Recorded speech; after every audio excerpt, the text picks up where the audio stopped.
Nasaan ka? Ang dilim, wala akong nakita.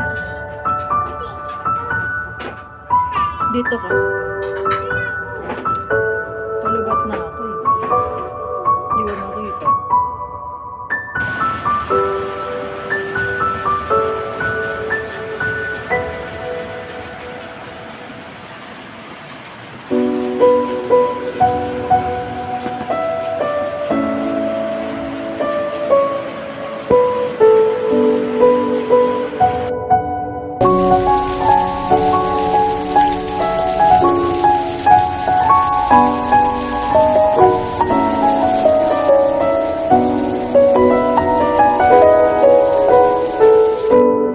What if mag-business na lang ako?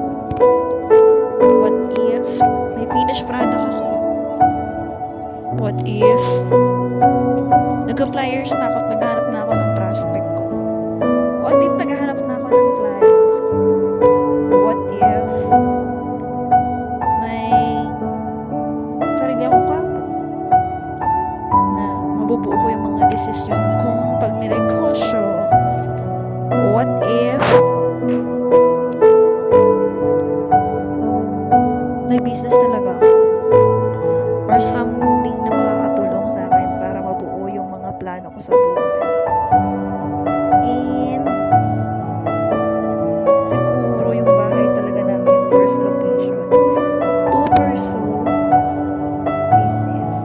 Sa ngayon, wala pa talaga akong finished product. And naisip ko yung salitang services. Means that yung nanay ko naglalaba. So sa naghahanap din ng labandera, available yung nanay ko. And ako nung high school, ako ang racket ko nung high school, namamalansya ako. So hindi na kasi ako nag-aaral eh. So, pero yun, hinahanap-hanap siya ng kaway ko, yung pamamalansya. At the same time, gusto namin ng racket dito. Ini product, tapos mag-flyers kami, maghahanap kami ng prospect and clients. Dito lang sa Dasma Bayan. Yun lang. Thank you so much.